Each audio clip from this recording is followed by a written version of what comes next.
Africa, কবি রবীন্দ্রনাথ ঠাকুর।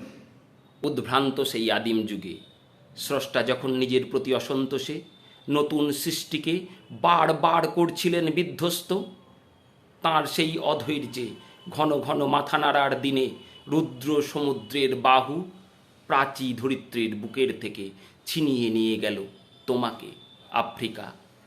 বাঁধলে তোমাকে বনস্পতির নিবিড় পাহারায়, কৃপণ আলোর অন্তঃপুরে।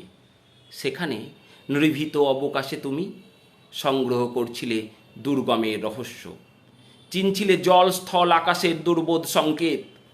প্রকৃতির দৃষ্টি অতীত জাদু মন্ত্র জাগাচ্ছিল তোমার চেতনাতীত মনে। বিদ্রুপ করছিলে ভীষণকে বিরূপের ছদ্মবেশে, শঙ্কাকে চাচ্ছিলে হার মানাতে আপনাকে উগ্র করে বিভীষিকার প্রচণ্ড মহিমায় তাণ্ডবের দ্বন্দ্বভিনীনাদে। হাই ছায়াবৃতা, কালো ঘুমটার নিচে অপরিচিত ছিল তোমার মানব রূপ উপেক্ষার আবিল দৃষ্টিতে। এলো ওরা লোহার হাতকড়ি নিয়ে, নখ যাদের তীক্ষ্ণ তোমার নেকড়ের চেয়ে।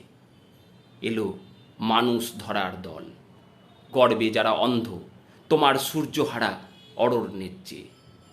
সভ্যের বড় বড় লোভ নগ্ন করল আপন নিলজ্জ অমানুষতা। তোমার ভাষাহীন কন্দনে বাষ্পাকুল অরণ্য পথে পঙ্কিল হলো ধূলি তোমার রক্তে অশ্রুতে মিশে। দস্যু পায়ের কাঁটামারা জুতোর তলায় বিভৎস কাদার পিণ্ড চিরচিহ্ন দিয়ে গেল তোমার অপমানিত ইতিহাসে। সমুদ্র পাড়ে সেই মুহূর্তেই তাদের পাড়ায় পাড়ায় মন্দিরে বাজছিল পূজার ঘণ্টা, সকালে সন্ধ্যায় দয়াময় দেবতার নামে। শিশুরা খেলছিল মায়ের কোলে, কবির সঙ্গীতে বেজে উঠেছিল সুন্দরের আরাধনা। আজ যখন পশ্চিম দিগন্তে প্রদোষকাল, ঝঞ্ঝা বাতাসের ঊর্ধ্বশ্বাস, যখন গুপ্ত গহর থেকে পশুরা বেরিয়ে এলো অশুভ ধ্বনিতে ঘোষণা করল দিনের অন্তিমকাল।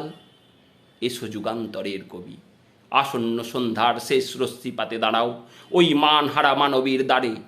বলো ক্ষমা করো হিংস্র প্রলাপের মধ্যে, সেই হোক তোমার সভ্যতার শেষ পুণ্যবাণী।